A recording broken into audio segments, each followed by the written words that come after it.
site Forma Certa Online, você faz a sua impressão sob demanda, em apenas 3 passos. Veja como é fácil. Você seleciona o modelo e formato do livro, revista ou apostila. Escolhe o papel e acabamento da capa, papel e cores do miolo. Define quantas páginas terá o seu produto e escolhe qual a tiragem que melhor atende seu projeto no momento. Após escolher o melhor formato de impressão, você só precisará fazer o upload de arquivo do seu impresso e, por fim, realizar a sua compra, acertando os detalhes de pagamento e entrega. Forma Certa. Mais que impressão, te presenteamos com inovações.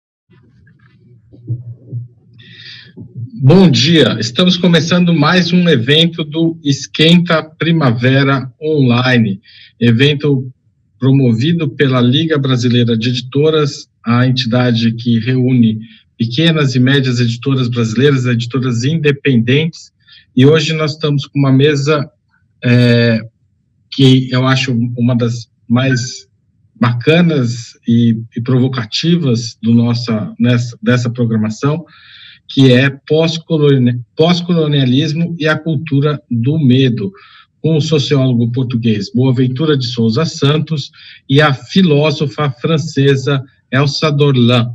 É um prazer estar aqui com vocês. O professor Boaventura é professor catedrático, aposentado da Faculdade de Economia da Universidade de Coimbra, e é uma figura bastante presente nos debates políticos e intelectuais no Brasil. Ele é autor, entre outros, de O Fim do Império Cognitivo, publicado em 2019 pela editora Autêntica, e também, e eu vou citar aqui apenas os livros que estão diretamente, muito claramente relacionados a toda a obra dele, de certa forma, pode ser, grande parte da obra dele pode ser incluída nesse debate, mas eu vou citar mais 2 livros que eu acho bem importantes, que são O Direito dos Oprimidos, publicado pela Cortez em 2014, e Construindo as Epistemologias do Sul, pela Claxo em 2018. A filósofa Elsa Dorlan é francesa, professora da Universidade Paris 8, e que terá em breve publicado no Brasil um livro que vem sendo muito lido e bastante traduzido no mundo inteiro. Esse livro se intitula Autodefesa, uma filosofia da violência. Esse livro vai ser publicado pela editora Ubu, e ela é a professora Elsa Dorlan, pensadora do direito da resistência dos oprimidos, das mulheres, da população negra, LGBT, populações a quem o Estado restringe, o Estado e a ideologia restringe, para não dizer às vezes buscam impedir mesmo o direito do uso da violência, enquanto esse direito é garantido para os opressores e os proprietários. Esse evento, organizado pela Libre, ele conta com o apoio com alguns apoios que foram fundamentais para que ele acontecesse. Apoio da Bookwire, da MetaBooks, apoio da Embaixada Francesa e da gráfica Forma Certa. Os livros desse evento também estão disponíveis na livraria Martins Fontes, que é uma livraria que trabalha muito com as editoras independentes. Então, primeiramente, queria agradecer tanto ao professor Boaventura quanto à Elsa pela presença e a participação no nosso encontro. Muito obrigado. E eu vou começar, fazendo uma pergunta que é dirigida aos dois, que é a seguinte: vocês são pensadores de uma perspectiva pós-colonial, ou seja, vocês são do sul global. E eu queria começar falando de uma coisa bastante urgente, que é a questão da Covid-19. O professor Boaventura escreveu um artigo recente sobre isso, mas eu queria ver que vocês fizessem uma breve avaliação do impacto da Covid nesse mundo, no mundo de hoje, a partir dessa perspectiva. Elsa? A vous, Elsa? Não, o professor primeiro, por favor. Professor Boaventura, o senhor primeiro, até pela tradução, facilitar a vida da Elsa e dos internautas que estão assistindo. Elsa, c'est un plaisir d'être ici avec toi. J'espérais de te voir à Paris, mais maintenant, avec la pandémie, c'est pas possible. Alors, je vais parler en português. Eu penso que o impacto da Covid-19, eu escrevi um livrito que saiu recentemente pela Boitempo, A Cruel Pedagogia do Vírus, mostra aquilo que eu tenho vindo a chamar, seguindo o meu querido amigo Eduardo Galeano, as veias abertas do mundo. Isto é, o primeiro impacto para mim é que a Covid, esta pandemia, veio mostrar, aprofundar e agravar todas as desigualdades, discriminações porque o mundo atravessa. Portanto, as veias abertas, que antes eram apenas a da América Latina, agora é do mundo inteiro. Por exemplo, basta um número, 61% dos mortos pela pandemia nos Estados Unidos são negros. Uma proporção, obviamente, muito mais elevada que a proporção da população negra nos Estados Unidos. Significa que a pandemia veio a agravar todas as vulnerabilidades, desde a França até qualquer outro país. Quando veio o confinamento, a violência contra as mulheres agravou-se em todo o mundo. Está a aumentar toda a violência e o feminicídio. Obviamente que todos aqueles que eram vulneráveis, as pessoas, refugiados, os informais, estes empregadores, estes entregadores de aplicativo que vocês têm no Brasil em greve ontem, que são o exemplo acabado do que é a economia neoliberal, não puderam proteger-se em teletrabalho. E para que nós nos protegêssemos, muitos tiveram que estar na rua, muitas vezes entregando comida, mas estando com fome. É a vida dos entregadores de aplicativo. Portanto, tudo isto se tornou muito mais evidente com a pandemia. Eu penso que o grande impacto, há muitos outros, mas para abreviar, eu penso que foi as desigualdades, as discriminações, contra presos, contra mulheres, contra refugiados, contra imigrantes, contra trabalhadores sem direito, contra todas as classes populares. Vemos isso no Brasil, nas favelas, o que é hoje a catástrofe nas favelas, nomeadamente em São Paulo. Nós vemos que esta pandemia veio agravar todas as desigualdades e discriminações. Esta, para mim, é o maior impacto e, portanto, é uma lição. Por isso é que eu digo que o vírus é um pedagogo, mas um pedagogo cruel, porque as suas lições consistem em matar gente.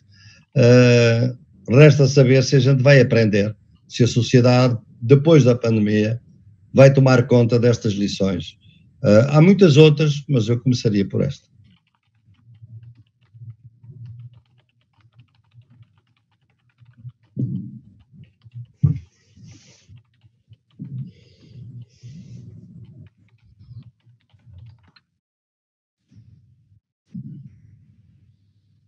J'y vais? Oui, bon. Oui, merci beaucoup. D'abord, juste merci beaucoup, et c'est pour moi un grand honneur de discuter aussi avec vous, professeur. Et pour répondre à la première question, en fait, je vais surtout parler de la situation, évidemment, en prenant la France et ses anciennes colonies, et je pense tout particulièrement à la situation actuelle en Guyane française, où les populations sont encore confinées en raison de la situation sanitaire absolument déplorable qu'elles sont en train de vivre. Et en fait, ce qui est pour moi le fait le plus marquant dans la crise du Covid, au-delà évidemment de la question immédiate épidémiologique, c'est la gestion gouvernementale de la crise du Covid.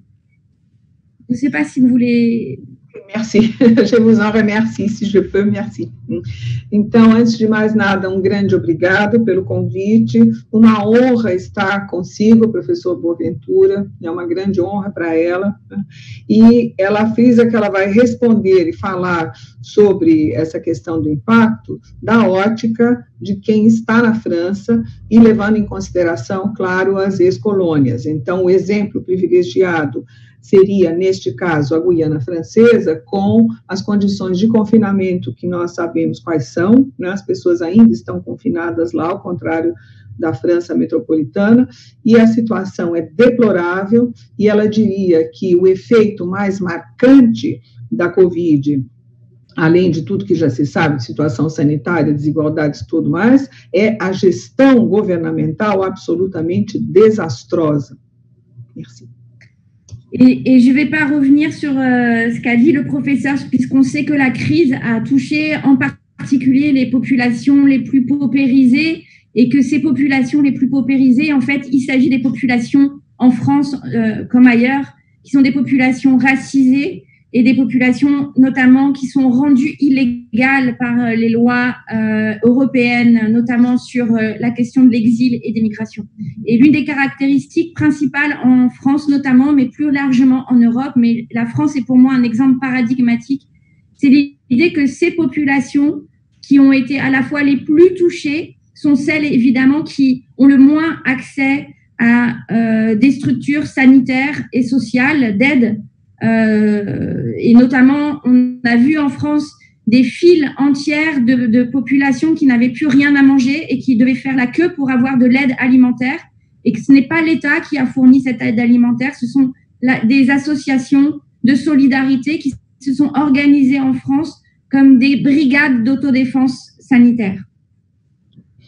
Então, ela não vai voltar ao que disse o professor Boaventura, evidentemente ela concorda, né? Mas falando da gestão da crise, as coisas se entrecruzam, né? Essas populações mais modestas e mais pobres são aquelas que foram tornadas ilegais pela legislação europeia. Então, se isso é verdade em toda a Europa, a França é um exemplo paradigmático. Por quê? Porque as populações mais atingidas pela Covid, né, e pela situação em torno da Covid, são as populações que têm menos acesso a todo tipo de recurso necessário durante a crise. Então, o exemplo que ela deu foi das filas imensas, né, para receber alimento, frisando que o alimento não estava sendo dado por instituições governamentais, mas por instituições privadas que fizeram uma verdadeira brigada humanitária.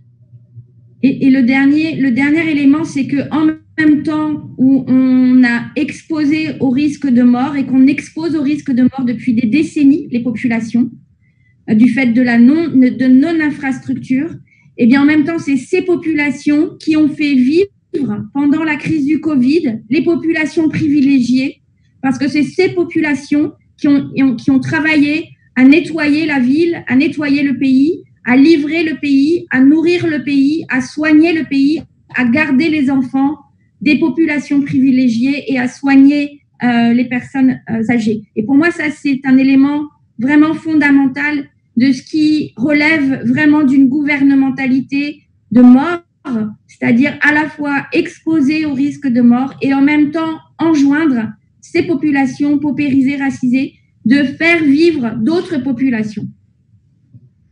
E ela chama atenção, concluindo, né, para o seguinte aspecto: ao mesmo tempo que se expôs durante o confinamento na França, que é o exemplo privilegiado dela, essas populações ao risco de morte, lembrando que essas populações já são expostas ao risco de morte há décadas, pela ausência de condições de retaguarda, né, que elas deveriam ter e não têm, pela falta de recursos, ao mesmo tempo, então, que essas populações estavam sendo expostas ao risco de morte, elas eram obrigadas a servir as classes, as camadas mais privilegiadas, fazendo o quê? Todas as tarefas que permitiam que as classes privilegiadas estivessem confinadas. ou seja, limpeza urbana, serviço médico, serviço de enfermagem, tomar conta das crianças, porque as enfermeiras e médicos, etc., aí tinham que trabalhar, o pessoal que recolhe lixo, né, tudo isso, o pessoal que entrega alimentação.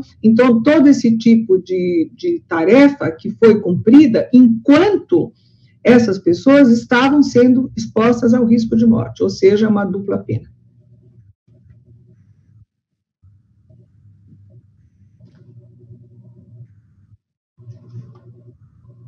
Esqueci de desmutar, ou de ligar o microfone novamente. Queria registrar que tem muita gente assistindo, muita gente comentando dos lados, no nosso chat, elogiando o professor Boaventura, agradecendo a presença da Elsa. Enfim, tá bem agitado, eu não consigo ler tudo aqui, então quem estiver acompanhando o chat vai perceber que tem bastante gente assistindo.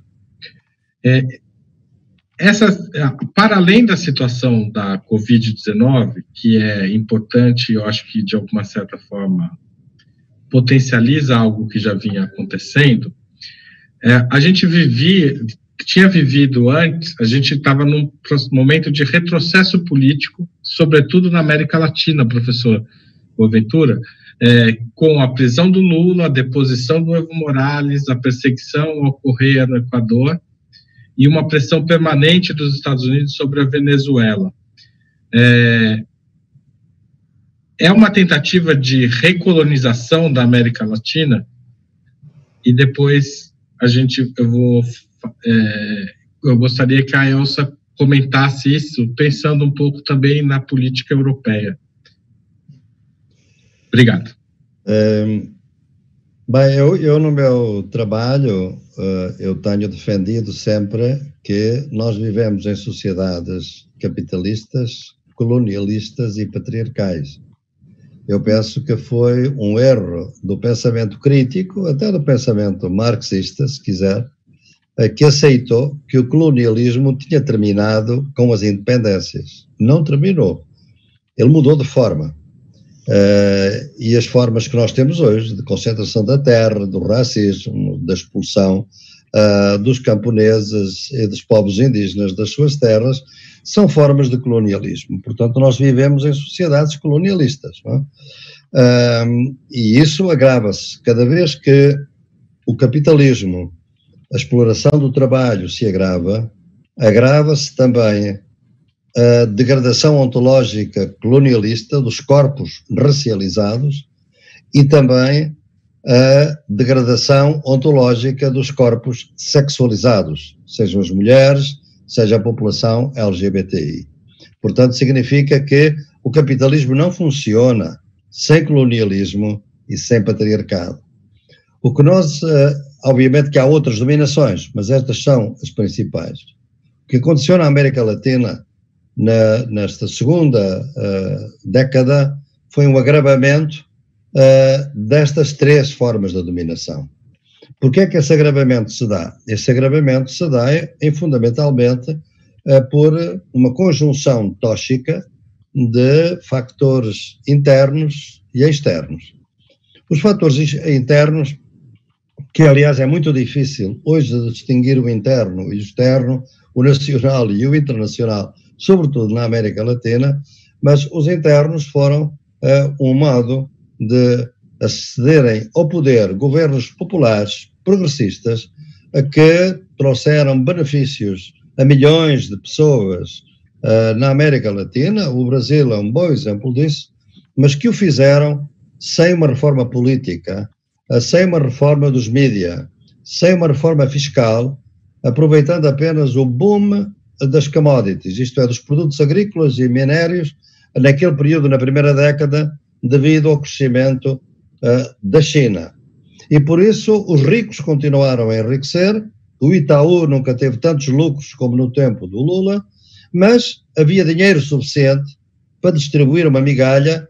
Era uma migalha grande, mas era uma migalha da Bolsa Família e muitas outras políticas. Foram políticas extraordinárias, mas dentro de um modelo de desenvolvimento extrativista, que degrada a natureza, que não permite a industrialização do país. O Brasil e a América Latina desindustrializou-se neste momento e, portanto, foi um modelo de desenvolvimento equivocado e uma oportunidade perdida, digamos assim. Não é que historicamente se tenha perdido a experiência, ela fica na memória dos países, obviamente, e o presidente Lula continuará a ser um dos grandes presidentes do Brasil, apesar de toda a demonização a que foi sujeito, e eu tenho muito honra de ser amigo dele e de o ter visitado na prisão em Curitiba.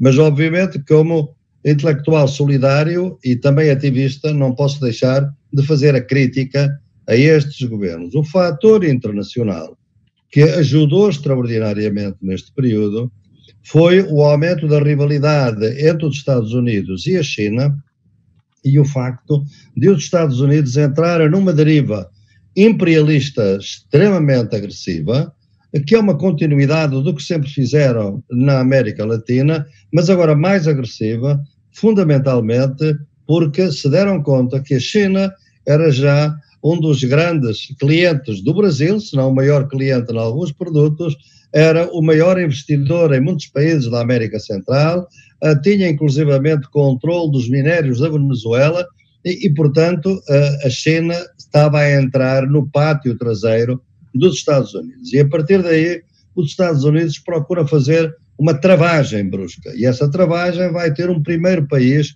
como laboratório, porque é o subcontinente, é o país mais importante. Quem controlar o Brasil controla a América Latina e o Brasil vai ser o grande laboratório. E o Lava Jato é a experiência mais degradante de um sistema judicial e político de liquidação democrática, utilizando o sistema judicial ao serviço dos Estados Unidos, fundamentalmente com dados que vieram dos Estados Unidos, com equipamentos, obviamente, que foram fornecidos pelo FBI, que continua a ter uma presença excessiva dentro do sistema de investigação criminal no Brasil. Portanto, o Brasil foi o laboratório. Obviamente que os outros países tiveram a mesma sorte. O Evo Morales foi derrotado por um golpe, praticamente um golpe que numa semana o liquidou. O caso de Dilma Rousseff, todos nós conhecemos. Portanto, o Equador é uma deriva neoliberal por Lenin Moreno, casos que todos nós acompanhamos ao longo do tempo. E, obviamente, a Venezuela, que tenho tido e tive sempre, mesmo no tempo de Chaves, uma voz crítica em relação a alguns aspectos da vida política venezuelana, mas sempre entendi que os venezuelanos deviam ser capazes de resolver os problemas por si e não por intervenção. Ora, neste momento já há uma outra Baía dos Porcos, como se sabe, a primeira tentativa de destruir Cuba foi reproduzida agora na Venezuela de uma maneira ainda mais caricatural e obviamente controlada muito facilmente pelo exército e pela população venezuelana. Portanto, um imperialismo muito agressivo que vai fazer do Brasil o seu grande segundo aliado, porque já não lhe chega apenas a Colômbia, que é o Israel da América Latina, com 13 bases militares dentro da América Latina e do seu país, e agora com pessoal militar instalado dentro da Colômbia para intervir na Colômbia e na Venezuela, era preciso também ter o Brasil do seu lado. E é por isso que vai-se fazer uma experiência, que é a experiência das fake news, que vai levar o Bolsonaro ao poder. Não é, obviamente, apenas fake news, não é, mas contribuiu fortemente, houve uma demonização do PT e do Lula por parte da Globo, que, obviamente, criou todo um caldo de cultura para se resolver este problema. Portanto, o que é que significa? Significa que nós, no Brasil, hoje, temos, é o único país, talvez, que tem uma dupla crise. Tem uma crise pandémica gravíssima e tem uma crise política. Como as duas crises estão ligadas, não conseguem resolver nem uma nem outra. Porque não pode haver um impeachment porque estamos numa pandemia, as pessoas não se podem manifestar, apesar do êxito da greve dos entregadores de aplicativo, mas, por outro lado, também não se pode resolver a pandemia porque temos um presidente genocida no poder.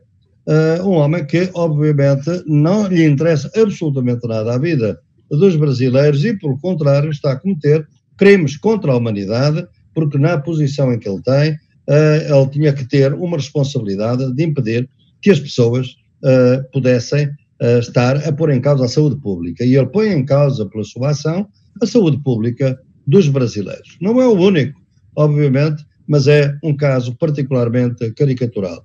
Esta é a situação que a gente tem neste momento, e a pandemia veio agravar tudo isto, porque ela agrava as desigualdades. O Equador, como tem um comportamento neoliberal, obviamente pagou no meio da pandemia, pagou uma quantidade enorme de milhões de dólares ao FMI, enquanto os corpos dos mortos em Guayaquil ficavam na rua porque não podiam ser enterrados. Portanto, estas desigualdades, e não é apenas na América Latina, só para lhe dar um exemplo, seguindo o que disse a Elsa, na Suécia, que teve um comportamento errado, em meu entender, na pandemia, temos que saber quem é que morreu na Suécia. A grande parte das mortes na Suécia não são aquelas pessoas louras de olhos azuis, são imigrantes, refugiados, que trabalhavam nos lares da terceira idade, que entregavam comida, que cuidavam das pessoas. O racismo afirmou-se, obviamente, também na Europa e, obviamente, na América Latina, para ficarmos por aqui, porque também na Ásia e na África as coisas são semelhantes. Então, agora eu queria que a professora Elsa falasse um pouco dessa mesma questão na perspectiva europeia e na perspectiva da política europeia e, se ela quisesse estender também para a África, em alguma medida. Alors, à vous de répondre, et si vous voulez faire des considérations aussi bien sur l'Afrique, hein, vous serez la très bienvenue. E europeia também, né? Sim, isso eu já tinha escrito. Ah, desculpa. Évidemment, sur l'Europe, mais sur l'Afrique en plus. Oui, en fait, je crois qu'il y a quelque chose à penser sur la notion de recolonisation, par exemple. Et il me semble plutôt que, effectivement, ce qui est plus éclairant est de penser le développement du capitalisme qui, en son cœur, est vraiment, évidemment, de façon constitutive, une forme d'impérialisme et d'impérialisme génocidaire, en fait. Et qu'il n'y a pas de recolonisation contemporaine, mais qu'il y a des processus continués de colonisation avec des mécanismes qui mutent, qui s'adaptent. Et pourquoi, en fait, comme le disait le professeur, il n'y a pas de capitalisme sans colonialisme. Et pourquoi on observe ce qu'on aurait tendance à vouloir appeler des formes de recolonisation? C'est précisément que face à ces formes exacerbées de sociétés, d'États libéral, d'États policiers qui servent le capital et la destruction, eh bien, il y a des formes de résistance. Et que face à ces formes de résistance, on observe une modification, une mutation des techniques répressives, des techniques contre-insurrectionnelles, des techniques, en fait, qui ont pour objectif de mater toute forme d'opposition. Je vais traduire. Merci. Ela conclui falando do quê? Das técnicas, né, que foram desenvolvidas dentro do processo que ela vai detalhar, para dar conta de todas as formas de insubmissão e de reação. Por quê? Porque ela concorda com o professor Boaventura quando ele diz, evidentemente, que não há colonialismo sem capitalismo, né? E vice-versa, né? E centrando a ponderação dela no conceito de recolonização, ela considera que o que vale mais a pena se considerar nesse aspecto é de pensar que o próprio desenvolvimento do capitalismo é genocida. Por quê? Porque trata-se de processos, no plural, contínuos, né, que se adaptam, que vão se adaptando. Por isso é que ela concordou com o professor Boaventura, ou seja, aí é que entra o papel do Estado liberal e policialesco, porque face a essas formas exacerbadas de Estado policial e policialesco, desenvolvem-se outras formas, que são formas de reação, e a resposta são as técnicas de dar conta dessas reações. Mas o conceito central são processos contínuos. Et un autre élément, il y a beaucoup de laboratoires. On a parlé sur, évidemment, Israël et la Palestine, le Brésil, la Colombie, les laboratoires historiques du néolibéralisme, le Chili, l'Argentine. Mais ce que je voudrais souligner, c'est que dans une certaine mesure, il y a une responsabilité politique majeure des États, des démocraties libérales, et notamment des démocraties libérales européennes, qui se sont présentées et qui se présentent comme porteuses de valeurs, des droits de l'homme, du progrès, de la protection des minorités, de la lutte contre les inégalités, et qui en fait sont vraiment pourvoyeuses d'une sorte d'idéologie qui a rendu possible des gouvernements comme aujourd'hui Bolsonaro, par exemple, au Brésil, qui ont rendu ces gouvernements possibles. Et même aujourd'hui, par exemple, en France, dans une démocratie qui se targue d'être le pays des droits de l'homme, un président comme Emmanuel Macron a organisé la répression policière la plus brutale, la plus meurtrière de toute l'histoire de la Ve République, face à des manifestants qui, depuis des années, mais depuis ces derniers mois, contestent les politiques liberticides et la destruction du système social en France, et qui perdent des yeux, qui perdent des mains, qui perdent la vie juste parce que les personnes sont dans la rue. Et donc, il n'y a pas le laboratoire de cette gouvernementalité de mort.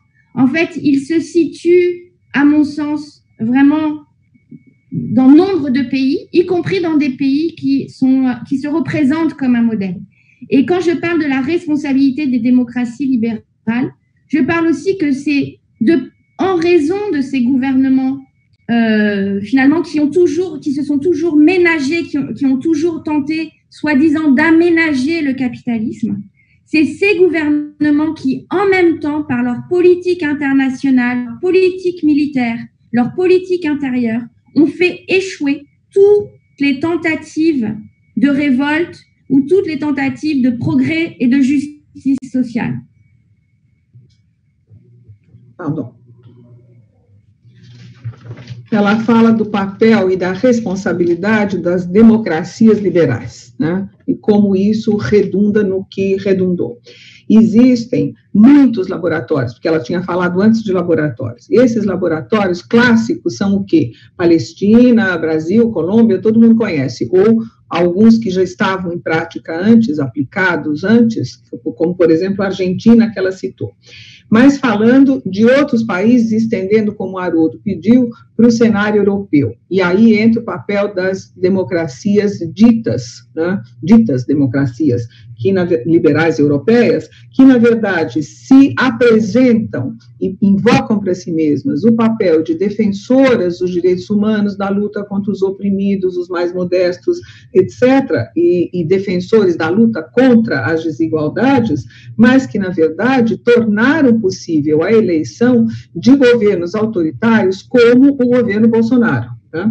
E ela cita o exemplo fulcral da França, que invoca para si mesma o papel e a bandeira de defensora, que nasceu ali, dos direitos humanos no mundo, e que tem no presidente Emmanuel Macron alguém que é o autor da violência policial mais forte da história recente do país, contra os movimentos populares de rua, não é, que todo mundo conhece, je me permets, Elsa, depuis les gilets jaunes, né?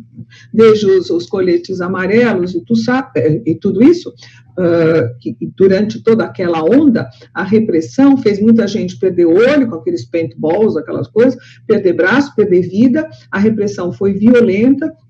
E ela frisa, então, os laboratórios, eles não estão só no Brasil, na Palestina, na Colômbia, não, eles estão em todo lugar, eles mudam de face, e por isso é que ela invoca essa questão da responsabilidade da democracia liberal. Por quê? Porque dentro desse leque que elas abrem, né, de política internacional, política interna, política econômica, etc., elas promovem o fracasso de tudo isso de que se está falando e que provoca provoca a reação que elas mesmas vão combater violentamente.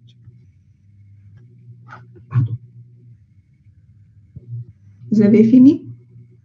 Oui. Professor Boaventura, para a gente completar essa rodada, tem uma pergunta de uma espectadora, Mariana, que ela pergunta como o senhor vê as desigualdades com a comunidade cigana e negra em Portugal. A comunidade negra e a comunidade cigana têm sido, obviamente, vítimas de muito racismo em Portugal, isso é claro. Temos um partido, neste momento, de extrema-direita em Portugal, que não tem grande expressão eleitoral, tem um deputado, André Ventura, o partido chama-se Chega, que ainda há pouco tempo propôs uma opção de uma cerca sanitária à volta da comunidade cigana, por pensar que é uma comunidade particularmente perigosa. Bem, os ciganos, como sabe, em Portugal não usamos a palavra cigano, os próprios ciganos não usam a palavra, tanto a palavra do povo Roma, que é normalmente hoje o termo internacional mais usada. Esta população é desde que nós sabemos, desde o século XV, que temos legislação na Europa contra a população cigana e, portanto, a sua discriminação. Sabemos o que aconteceu recentemente na Roménia, onde eles são uma percentagem significativa da população, e na Bulgária, onde eles foram vítimas de múltiplas discriminações. Portanto, em Portugal não é nenhuma exceção em relação àquilo que se passa na Europa. Em relação à comunidade cigana, devo dizer que sempre que eu falo no Brasil e que falo das discriminações e falo dos grupos da população afrodescendente e da população indígena, quase sempre alguém, pode ser que esteja hoje aqui a ouvir-nos, que me lembra sempre, professor, não se esqueça do povo cigano no Brasil, porque também é vítima da forma de discriminação e, obviamente, está muito ausente, por vezes, do próprio discurso. Quanto à população negra, basta ver o que acontece neste momento em Lisboa. Portugal teve um comportamento, a questão do papel dos Estados na pandemia é bastante diversificada, não sei se não queremos discutir isso, ela diverge muito de país para país. Para mim, obviamente, um governo de esquerda não é igual a um governo de direita no tratamento da pandemia, e eu acho que muitas das políticas que o governo português seguiu eu sou um crítico muito grande normalmente do governo português, mas neste caso tenho que reconhecer que faz diferença ser de esquerda e não ser de direita, como é o Macron e como eram muitos outros dos partidos e dos governos da Europa. Mas a verdade é que este governo não resolveu de maneira nenhuma a questão da desigualdade, que é uma desigualdade de classe e de raça em Portugal. Basta ver que o que acontece neste momento, há um certo controle, digamos assim, da pandemia a nível nacional, continuam a morrer entre 3, 4 pessoas por dia, ela não está debelada, mas ela está em aumento ainda em Lisboa e no Val do Tejo. E que populações são essas? Que bairros são esses? É os bairros onde vivem os imigrantes, os cidadãos portugueses, aliás, de origem africana, e que são cidadãos plenos do ponto de vista jurídico, mas não são do ponto de vista social. São as condições de habitação, são as condições de trabalho, são eles que têm que tomar o transporte público, como vê também no Brasil, que realmente não o transporte público ou privado, sobretudo o privado, que é extremamente escasso em Portugal, porque as empresas privadas põem o lucro acima de tudo, e não temos os ônibus todos que devíamos ter a funcionar neste momento e, portanto, estão sujeitos a riscos enormes. As grandes empresas, é curioso, foram as grandes empresas multinacionais onde mais propagação de trabalhadores negros aqui em Portugal, porque foram os que os defenderam pior. O pequeno comércio defendeu melhor os seus trabalhadores que as grandes empresas multinacionais. Foram eles também que entregaram comida, foram eles também que continuaram a alimentar o país e a fazer os serviços essenciais. Portanto, como eu digo, as veias abertas. Portugal é um país racista, sempre o tenho dito. Aliás, um último estudo europeu mostra que 62% dos portugueses têm uma atitude racista na crença de que há civilizações mais avançadas que outras, ou de que há gente que é de uma raça superior a outra, portanto, é como toda a Europa temos, obviamente, o racismo, e tudo isto se tornou muito mais óbvio, muito mais cruel durante a pandemia.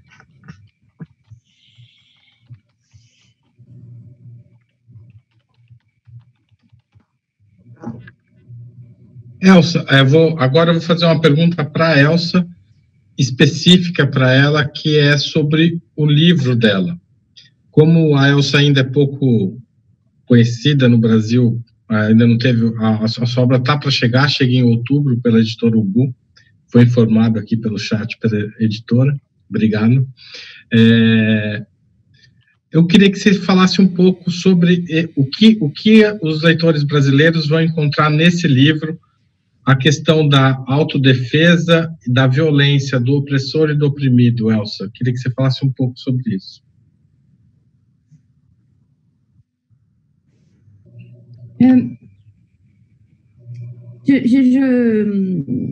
Je suis partie d'une critique de la philosophie politique de la tradition classique européenne, européocentrée, de la philosophie politique et de la question de la violence.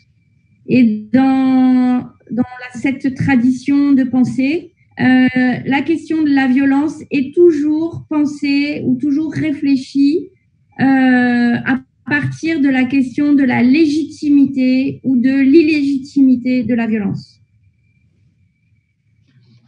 Ela fala que o fio condutor foi a questão da legitimidade ou não da violência. Por quê? Porque a crítica que ela faz, o ponto de partida dela, é a filosofia política europeia e eurocentrista, esta que considera que a questão da violência, né, tradicionalmente, né, tem esse eixo do qual ela falou no início, mas ela vai continuar.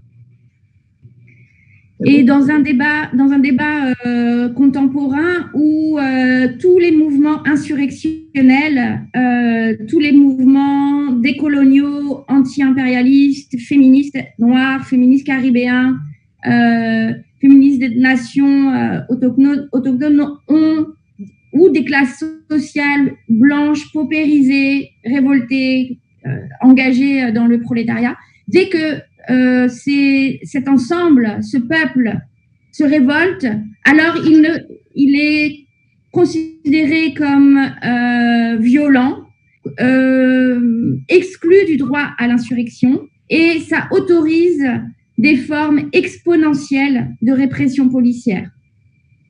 Et qui peuvent passer d'ailleurs par le fait d'être exposés à la mort, donc par exemple sur tous les mouvements féminisme insurrectionnels, en dehors de la rhétorique du droit des femmes, etc., qui concerne les femmes blanches des classes bourgeoises, très sincèrement. Mais sinon, la définition de l'État sur la question de la violence faite aux femmes, c'est qu'il est licite de tuer une femme, parce que la définition d'une femme, c'est d'être un corps tuable. Et c'est la même chose, par exemple, sur la question des corps racisés, ou des corps colonisés, ou des corps qui sont exploités jusqu'à la mort au travail. Donc, ce que j'essaye de dire, c'est que il y a, dans l'histoire politico-juridique, une distinction entre ceux qui sont toujours légitimes à utiliser la violence, et bien sûr l'État, mais aussi des classes privilégiées de citoyens qui sont reconnus comme tels. Et puis, au fond, il y a tout un peuple qui est sans défense, laissé sans défense, et qui est considéré comme indéfendable, c'est-à-dire considéré comme toujours coupable de passer à la violence, et donc toujours potentiellement tuable dans le cadre de la répression. O conceito central, mas eu volto, é de que você tem 3 níveis de distinção quando você fala de violência, pelo eixo da histórico, político, jurídico. Você tem aqueles que são autorizados a utilizar a violência, aqueles que são excluídos, as classes privilegiadas que são excluídas desse uso legal da violência, e aqueles que são entre aspas, evidentemente, matáveis, passíveis de serem alvo dessa violência, né? Então, qual é o fio condutor disso? No debate contemporâneo, você tem esses movimentos de contestação múltiplos, né?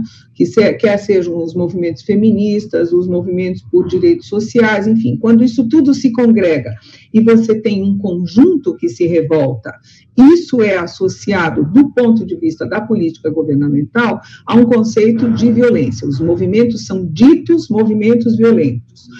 Por este critério, eles passam automaticamente a serem excluídos do direito de insurreição, pelo caráter de violência que lhes é atribuído. O que, por sua vez, é uma sequência, autoriza uma ação violenta da polícia. Exemplo disso é o movimento feminista, como ela diz. Então, esquece o movimento feminista com aquele blá, blá, blá de sempre. Se você pensar que movimento feminista no blá, blá, blá de sempre é a mulher burguesa e branca, né? Se você retirar isso, o que você tem? A consideração de que o corpo da mulher é um corpo passível de ser morto, passível de ser alvo da violência. E isso é só um exemplo, porque você tem outros corpos assim passíveis. Os corpos racistas, os corpos ilegais, os corpos violentos, os corpos explorados pelo trabalho na sociedade capitalista, etc, etc. Então, terminando, ela falou dos 3 tipos de violência, não é? Quem pratica, os que são excluídos e os que a merecem, entre aspas, claro. Et donc, à partir de Fanon, d'une perspective fanonienne, qui est la mienne, et à partir de la philosophie féministe noire et caribéenne, et de la tradition marxiste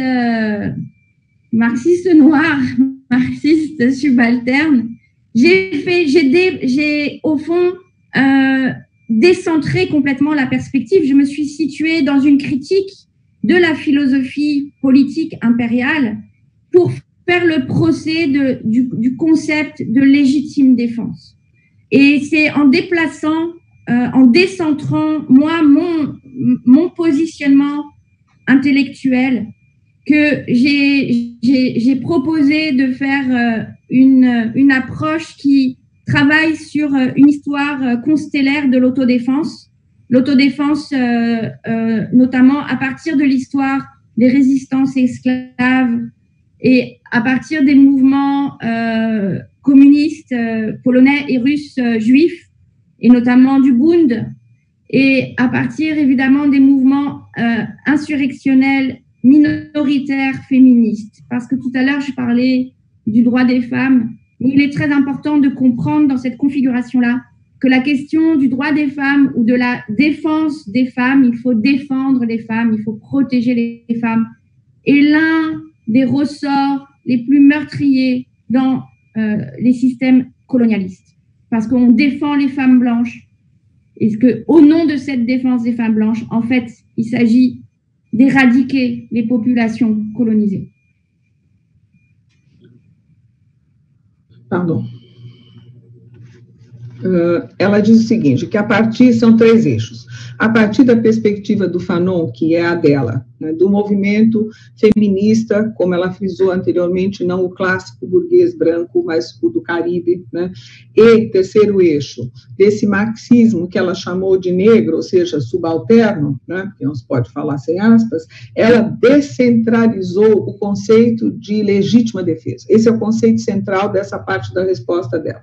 Então, ela cria esse conceito de legítima defesa a partir desse novo eixo. E o que ela propõe? Uma releitura histórica desse conceito, por, novamente, alguns eixos. Então, o movimento comunista judeu na Polônia e na Rússia, a minoria feminista, frisando esses movimentos de defesa da mulher, quando você considera que ela, por que ela fala minoria? Porque quando você considera, do ponto de vista do movimento feminista burguês branco, que a mulher é um ser que precisa de defesa, que ela é um corpo que precisa de defesa, porque pode ser atacado e morto, você também tem que olhar, que é como ela olha, o colonialismo do ponto de vista da erradicação da outra mulher, do outro elemento, da colonizada. Et pour finir, juste, en fait, mon intention vraiment dans le livre, c'est de faire une philosophie de la violence d'État, de l'État moderne, en tant que voilà cette structure de l'État qui est en fait adossée à l'émergence du capitalisme, et de faire une philosophie de la violence d'État, et opposer, de me situer du côté du muscle, de la chair insurrectionnelle, du corps comme premier point d'ancrage de la conscientisation politique, de l'éruption politique, et considérant que quand la violence, quand nous n'avons rien d'autre que la violence pour se sauver, et en français, se sauver, c'est la question à la fois de fuir, mais de sauver sa vie, quand il ne reste plus que la violence, ça veut dire le muscle, eh bien, nous sommes dans l'autodéfense et nous sommes dans une philosophie de la vie, et de la vie, en fait, qui même au-delà des tentatives d'éradication émerge, et qui sera notre seul point de sortie, y compris aujourd'hui, et je le dis avec d'autant plus de tragique, aujourd'hui où la question de la mort et de l'imminence de la mort organisée, elle est de plus en plus urgente. Et que pour moi, ce livre, c'est aussi une réflexion sur la question du politique aujourd'hui. Et aujourd'hui, le politique ne peut être que de l'autodéfense, parce qu'au fond, ce qu'il s'agit de sauver, c'est nos vies elles-mêmes. O que ela tentou no livro, o conceito central é salvar a própria vida. Ou seja, o que ela propõe é uma filosofia diferente. A intenção dela é falar o quê? De uma filosofia de Estado moderna. Se você considera que o Estado moderno está respaldado no capitalismo, né, ela assume a outra posição. Ela fica do lado da carne de quem está sendo submetido, do lado do músculo, do corpo físico mesmo. Ou seja, e aí ela fez um jogo de palavras absolutamente brilhante quando ela fala da erupção política da violência. Por quê? Porque a única saída, diz ela, para nós é se sauver. Foi aí que ela explicou. E se sauver em francês tanto quer dizer sair correndo, dar no pé, né? Quanto se salvar. E ela diz, ela fica com os dois sentidos. Então você tem que se salvar e aplicar essa filosofia de vida para ir além da mera tentativa. Ou seja, a violência passa a ser, violência com aspas, claro, passa a ser a palavra-chave, o conceito-chave dessa nova filosofia de vida, dessa nova filosofia política que ela propõe, que ela diz é a única possível para que nós possamos nos salvar face a esse Estado. Et juste pour préciser une chose, quand je parle du muscle, il y a une phrase de Fanon dans Les damnés de la Terre, où Fanon dit c'est le devenir muscle du concept. Et donc, je crois qu'il y a une responsabilité aussi des intellectuels aujourd'hui, des intellectuels des coloniaux, engagés, féministes, c'est de faire de la pensée une frappe, un coup, et que nous avons besoin de se devenir musculaire de la pensée critique. Porque transformar o pensamento num músculo, ou seja, a metáfora do Fanon, é o que ela considera que seja o dever de todo intelectual e de todo intelectual engajado ou de toda pessoa engajada. Ela usou a metáfora do Fanon porque ela diz que ele tem uma frase em que ele diz tornar-se o músculo do conceito, vir a ser o músculo do conceito. Então, o que ela diz é, esse é o nosso papel, né? Transformarmos, mas em português isso é exatamente assim, transformarmos isso num músculo, numa resistência, numa ação. Porque o músculo é resistente dos dois pontos de vista. A gente está chegando ao fim agora da nossa conversa, e a gente está com quase 1 hora, então eu queria fazer uma pergunta.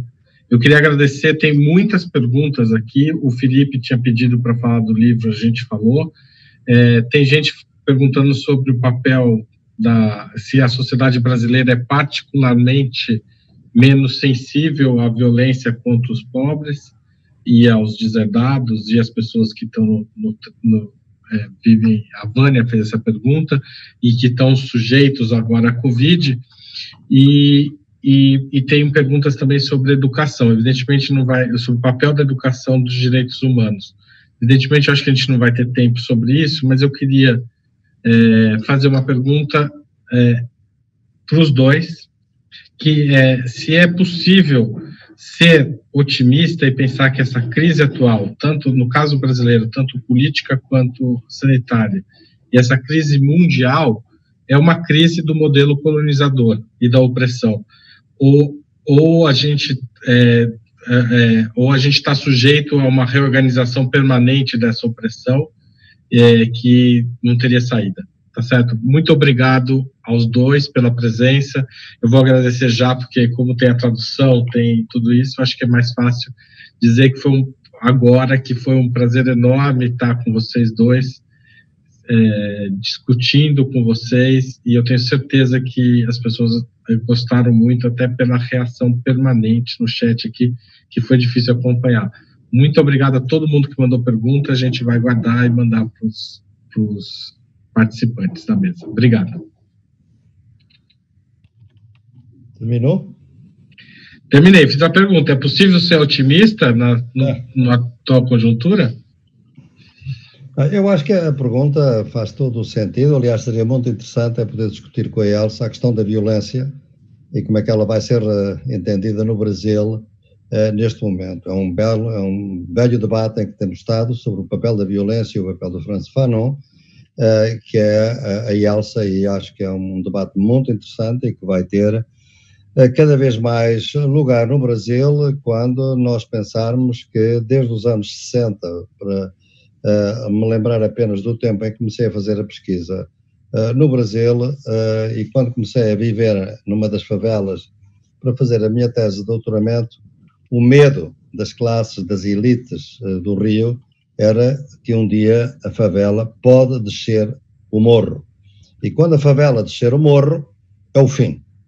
Portanto, o medo da violência, daqueles que estão sujeitos à violência cotidiana, do racismo, do capitalismo e do patriarcado, é uma coisa muito forte na sociedade brasileira. E é por isso que há um medo extraordinário e é por isso que nós temos que entender porque é que durante tanto tempo e durante a ditadura foi possível incutir aos brasileiros a ideia da democracia racial, que foi exatamente uma ideia para tentar neutralizar o medo da violência que é feita contra as populações negras, as populações indígenas, as populações ciganas, onde, no fundo, a discriminação de classe e a discriminação racial é realmente muito forte. Bem, o problema que nós temos neste momento é o seguinte, a questão do otimismo, aqueles que conhecem os meus livros, e sobretudo o fim do Império Cognitivo, sabem que eu tenho vindo sempre com uma posição de otimismo trágico. O que é o otimismo trágico? É uma posição que sabe quais são as dificuldades dos tempos atuais, e elas são cada vez maiores, mas recusa-se a não encontrar uma saída. Eu, por exemplo, no livro que estou a escrever agora, que também será publicado pela Boitempo em outubro, é um livro sobre o futuro e é um livro sobre a pandemia depois da cruel pedagogia do vírus. Nesse livro, por exemplo, eu estou a olhar com muita atenção a todas as iniciativas comunitárias, a toda a autoajuda. A Elsa, aliás, referiu isso em França, eu conheço da Argentina, da Colômbia, do Brasil, do México, daqui de Portugal. Há realmente iniciativas extraordinárias, talvez a mais conhecida internacionalmente, neste momento até é brasileira, a Paraisópolis, e todo o trabalho comunitário que esta favela conseguiu fazer e onde os indicadores de saúde, digamos, de proteção, são melhores do que o resto de São Paulo, que é uma coisa, obviamente, pouco conhecida no mundo, embora já fosse primeira página do Washington Post, o que significa que as comunidades reagem, organizam-se, e organizam-se usando o quê? Eu penso que cada época usa as armas que tem. Neste momento nós podemos estar a caminho de uma ditadura no Brasil, mas não estamos ainda em ditadura. Faz diferença a questão da violência ou a questão das lutas, se estamos numa democracia ou não. Eu sou daqueles que viveu em ditadura eu vivi a minha vida adulta ainda numa ditadura aqui em Portugal, não é? E certamente os adultos mais velhos que estão a ouvir-nos também terão vivido, se calhar, a ditadura no Brasil. Faz diferença. Esta conversa, por exemplo, não teria sido possível se estivéssemos em ditadura. Certamente, algum de nós seria preso ao sair daqui deste chat. Portanto, significa, é algum significado na nossa luta política usarmos esta arma da democracia liberal? Eu tenho vindo, obviamente, a pedir uma refundação da democracia. Tenho feito críticas enormes à esquerda brasileira, que me parece totalmente acomodada, e dando a pedir que se organize uma esquerda do chão, a esquerda social, a esquerda que não está nos partidos, a esquerda que está nas favelas, que está nas periferias. E, por acaso, curiosamente, vejo com muito gosto a greve dos entregadores por aplicativo, que é exatamente a greve daqueles que não têm direitos como trabalhadores e que vivem, são os tais empreendedores da sociedade neoliberal. Ou seja, a resistência. As resistências são de vários tipos. Obviamente que também há vários tipos de violência. Há violência simbólica, há violência institucional, há violência estrutural e há violência física. Nós sabemos que no Brasil a polícia mata, em média, 3 jovens negros por dia ou por noite, consoante os casos. E não é apenas no Rio de Janeiro, é também no Ceará, em Fortaleza, ou seja, o genocídio dos jovens negros continua a ocorrer. Se nós formos olhar qual é o desastre neste momento das populações indígenas no Brasil, na Amazónia, em Roraima, estamos a assistir a uma autêntica guerra biológica contra os povos indígenas, exatamente porque muitas vezes, ainda há pouco tempo, estive numa live com Manaus, onde inclusivamente médicos, que até talvez de boa fé, que vieram para cuidar da comunidade, vinham infectados de Covid e infectaram a comunidade. E, portanto, a comunidade não tem a resistência. Olham, por exemplo, para o excelente trabalho do grande amigo Ailton Krenak, onde ele diz: a nossa única defesa é a quarentena. Mas a quarentena fazem os povos indígenas há muito tempo, desde os colonizadores chegaram. Foi a única defesa que eles tinham. Por vezes tinham que fugir. De onde é que vem a palavra quilombo? De onde é que vem? Muitos povos indígenas não estão nos seus territórios ancestrais. Tiveram que fugir onde não chegasse o colonizador. Tiveram que se pôr em quarentena, digamos assim, para poder se defender. Portanto, eu estou atento a todas as energias que surgem na sociedade e elas, a meu entender, estão a fazer, eventualmente, que por vezes é uma luta do povo, da população, mas também uma luta institucional. Nós estamos a entrar num período de pandemia intermitente, onde não vai haver o regresso à normalidade nenhuma. Aliás, a normalidade é o inferno para a maior parte da população mundial, não é isso que vai ocorrer, mas é evidente que nós vamos ter que utilizar as instituições e utilizar a luta da rua. E essa luta tanto pode ser a luta é sempre pacífica, mas é provocada e tem provocadores para provocar a violência. Qual é o conceito de violência que a gente usa? Teremos que especificar. As condições da França são diferentes das condições do Brasil. As condições do Brasil são diferentes das condições de Portugal. A gente nas lutas, aqueles que são ativistas e que estão em lutas concretas, sabem que as lutas se fazem nos tempos concretos, nos contextos concretos. A quem nos ensinou a isso há muito tempo foi o Lenin e não estava enganado nessa parte. Enganou-se em muita coisa, mas nessa parte ele estava certo. É os contextos concretos em que a gente está. Portanto, eu atendo muito à questão dos contextos e posso lhe dizer que, à luz disso, eu penso que há algum otimismo. Eu que vivi e que critiquei intensamente as posições do STF durante o período do Lava Jato, vejo que no momento em que este governo miliciano tenta atingir o STF, ele começa a defender-se e começa a tentar defender a institucionalidade brasileira. Portanto, o que é que isto significa? Significa que as democracias de baixíssima intensidade, que permitem a violência, como a Elsa se calhar também sabe há muito tempo que eu defendo, que as sociedades liberais democráticas são sociedades de fascismo social. Não é fascismo político, é fascismo social.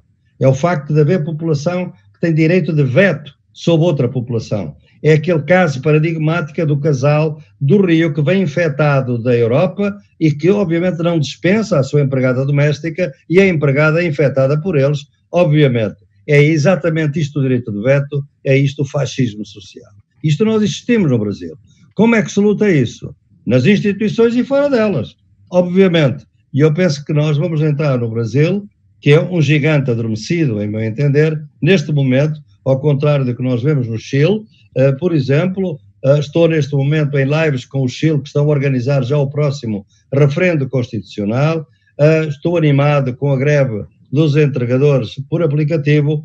Acho que há muitas outras formas de continuar a lutar. Não podemos entrar numa situação maximalista que não olha aos contextos de cada país. E os contextos de cada país são diferentes. O Brasil, quando eu ainda vivia a parte final da ditadura no Brasil, o meu discurso era totalmente diferente daquele que está a ter agora. Uma luta contra uma ditadura faz-se com uma violência também da luta. Neste momento, há lugar para violência armada no Brasil. Qual é a violência? Está aí. É isso que a gente tem que, obviamente, analisar no Brasil. Os contextos decidem as nossas lutas e, como digo, há muita forma de violência e, às vezes, a violência policial é apenas a ponta do iceberg, porque há muitas outras violências no cotidiano.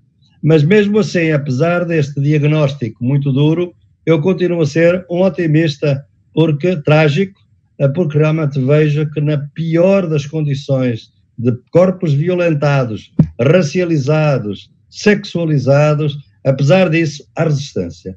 Apesar disso, não se desiste, porque as populações não têm a possibilidade de desistir, porque desistir é morrer, e eles não querem morrer. E, portanto, a resistência está aí. É um resistir, como nós dizemos hoje. Portanto, é daí que vem a minha mensagem. Eu sou, se quiserem, muito influente por um grande filósofo europeu, não tenho nada também contra certa filosofia europeia, que é muito mais complexa do que a filosofia colonialista europeia. Foi Spinoza a mostrar que há dois grandes sentimentos, o medo e a esperança. Nós não podemos viver só com medo, nem podemos viver só com esperança. Temos que ter um equilíbrio entre o medo e a esperança. O que acontece hoje nesse continente, como acontece aqui na Europa, é que a esmagadora maioria da população tem muito medo e pouca esperança. E há uma minoria de 1% que parece que só tem esperança, parece que não tem medo. Porque quando está com medo, compra uma ilha no Pacífico e vai para lá. E protege-se. Portanto, o medo e a esperança estão muito desequilibrados. Para dar esperança aos oprimidos, é preciso voltar a criar medo aos opressores. E essa é a luta política do futuro. É exatamente como é que nós vamos criar medo aos opressores. Até agora, a democracia liberal institucional não o consegue fazer e é por isso é que temos que ter o institucional e o extra-institucional na luta. Muito obrigado, professor. Agora, professora Elsa, suas considerações finais a partir dessa pergunta sobre o futuro. Pas du son. Vous n'avez pas de son. Oui. Je suis complètement d'accord avec ce qui vient d'être dit. Et c'est vrai que quand la pandémie s'est développée, à la fois c'est une tragédie pour nombre de populations et en même temps, il y avait cette réflexion derrière qui consistait à dire cette pandémie, ce virus, c'est aussi le pire cauchemar du capitalisme.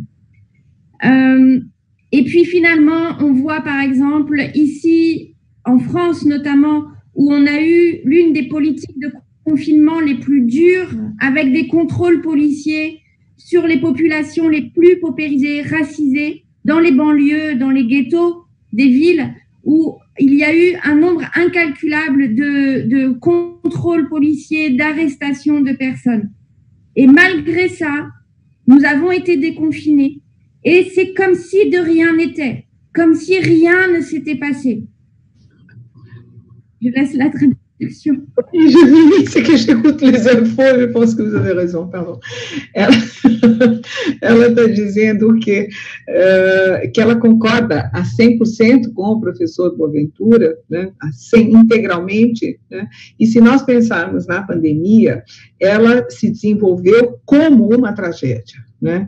Mas, ao mesmo tempo, para as populações mais vulneráveis, mas não só, mas, ao mesmo tempo, como o pior pesadelo do capitalismo, para o capitalismo, nós sabemos disso aqui no Brasil. Na França, o exemplo que ela dá é que o confinamento foi extremamente rigoroso, né? Com controle da polícia nas ruas, etc. Ora, onde é que isso foi pior? Evidentemente, nos locais mais vulneráveis, nas grandes periferias, nas pequenas cidades em torno de Paris, né, ou nos subúrbios. Por quê? Porque esse confinamento duro, né, promoveu um grande número de detenção de pessoas que desrespeitavam o confinamento porque tinham que sair na rua. E que depois, o que me fez rir, depois, quando eles desconfinaram, há 3 semanas, se eu não estou enganada, aí foi como se nada tivesse acontecido. Et donc, la consommation a repris, les grues sur les chantiers pour construire des immeubles, pour détruire des environnements ont repris, les licenciements ont repris, les dividendes octroyés aux grandes entreprises, aux grandes multinationales ont été versés, la répression policière continue, la suppression des crédits pour l'hôpital, pour l'école, pour l'université, pour les centres sociaux continue d'être en baisse. Rien n'a changé et je vois aujourd'hui que la question qu'il faut poser, c'est qu'est-ce qui se passe dans la tête de celles et ceux qui se croient encore épargnés, qui pensent encore qu'ils vont survivre à ça. Et donc, qui sont ces vies épargnées? A pergunta que ela faz, e que serve para nós também, mesmo que ela esteja falando da França, é o que acontece, o que passa pela cabeça de quem acha que vai ser poupado de tudo, né? Por quê? Porque quando ela disse na frase anterior que quando eles desconfinaram foi como se nada tivesse acontecido, é porque, em sentido mais amplo possível, nada aconteceu mesmo, ou pelo menos parece. Por quê? Porque tudo que você tinha de cruel no passado se reproduziu com a maior tranquilidade, ou seja, as demissões, a falta de recursos para setores mesmo, como o da saúde, os hospitais, a educação, os centros de apoio comunitário, o consumo voltou exatamente como se nada fosse, teve gente que alegremente foi comprar roupa no dia seguinte, então ela deu todo um exemplo de um quadro social, as pessoas voltaram a ir ao bar e ao restaurante mesmo sob condições, ou seja, a vida parecia que tinha retomado como se nada fosse. Por isso a pergunta dela, o que passa pela cabeça de quem acha que vai ser poupado, que pode continuar como antes. Et donc, moi, maintenant, je vais travailler précisément sur ces filles qui se sentent encore protégées par la police, qui se sentent encore protégées par un État, qui se sentent encore protégées par des démocraties qui vivent et qui font fructifier le mode de production capitaliste. Et c'est ces vies qui m'intéressent parce que c'est aussi précisément de travailler sur la question du déni et sur la question de la collaboration active d'un certain nombre d'individus qui précisément aujourd'hui ne sont ni dans les quilombos sanitaires, les quilombos contre la répression policière. Aujourd'hui en France, il y a tout le monde, la population racisée est dans la rue pour lutter contre les violences policières. Mais il y a encore des personnes qui ne sont pas dans les manifestations parce qu'ils pensent que quand ils voient un policier, c'est pour leur bien. Mais il y a d'autres personnes qui, quand ils voient un policier, ils peuvent risquer leur vie. Et je pense, j'ai une pensée particulière aujourd'hui pour Hong Kong et les manifestants à Hong Kong qui subissent, là, depuis 2 jours, une loi la plus répressive dans l'histoire, dans une démocratie où il y avait encore, soi-disant, un droit de manifester et qui aujourd'hui, juste parce qu'ils sont dans la rue, eh bien, ils risquent d'être emprisonnés à vie. Et ça, c'est le devenir immédiat des sociétés démocratiques, et notamment en Europe, et notamment en France. Et donc, ma conclusion pour être optimiste, c'est qu'il faut effectivement passer à une forme d'autodéfense totale, une forme d'autodéfense sanitaire, culturelle, intellectuelle, éducative, mais aussi une forme d'autodéfense politique, où maintenant, en fait, on ne peut pas nous n'avons plus le choix, puisqu'on ne peut pas laisser ou fermer les yeux et laisser d'autres se battre, par exemple, pour nous, en pensant que nous sommes encore épargnés. A conclusão dela, mas eu já volto, com relação ao otimismo, Haroldo, será que a gente pode ser otimista? A resposta é autodefesa, né? Nós temos que lutar. Por quê? E sob todas as frentes possíveis, educacional, cultural, sanitária, política, ideológica. Por quê? Porque nós não podemos continuar fechando os olhos e achar que alguém vai lutar para nos defender. E aí, fazendo o recuo, ela falou o quê? Que, atualmente, qual é a linha de trabalho que ela vai assumir? É pensar, refletir, que é o papel dela, escrever sobre essas pessoas que se consideram as protegidas, aquelas em cuja cabeça nada vai acontecer com elas. Isso em 3 níveis, né? Protegidas do ponto de vista do Estado, do capital e da democracia, que permite o florescer desse tipo de situação. Ora, quem são essas pessoas? São pessoas que estão em 2 conceitos que ela citou: negação e colaboração ativa, né, das pessoas, porque não são quilombos sanitários, são pessoas que acham o quê? Que a polícia as defende. São pessoas que, quando vê um policial na rua, pensa que eles estão lá para defendê-los, ao passo que você tem outras populações que, quando vê um policial, sabe que elas podem ser mortas, né? E o exemplo mais gritante que ela cita é o que nós vimos no noticiário de ontem à noite, está acontecendo há 2 dias em Hong Kong, né? As pessoas... Era para acabar em 2047, se eu não me engano, né? A decorrência da ligação com o Império Britânico acabou anteontem, né? As pessoas não podem mais manifestar, e pelo simples fato de saírem à rua, algumas pessoas poderão pegar a prisão perpétua. Então, a repressão que está acontecendo em Hong Kong é um exemplo para nos alertar de que essa questão não é para o futuro, é hoje, é aqui e agora.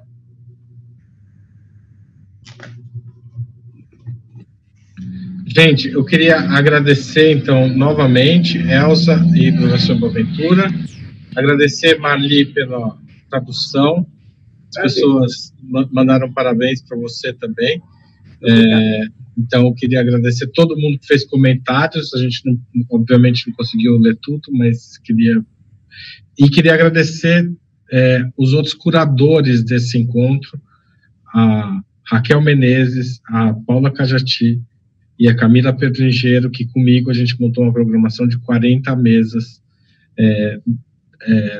sobre os mais diversos assuntos, que esse evento continua até o final de julho, e quem acompanhou esse está convidado a ver os próximos também, é só entrar no mesmo endereço, lá vai ficar gravada essa conversa, estão gravadas as anteriores e ficarão também as próximas.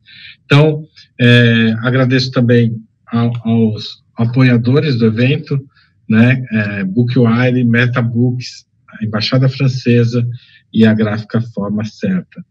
E eu queria dizer que foi um prazer enorme conversar com vocês e espero que a gente se encontre outras vezes. Tá certo? Nosso agradecimento em nome da Libre. Valeu!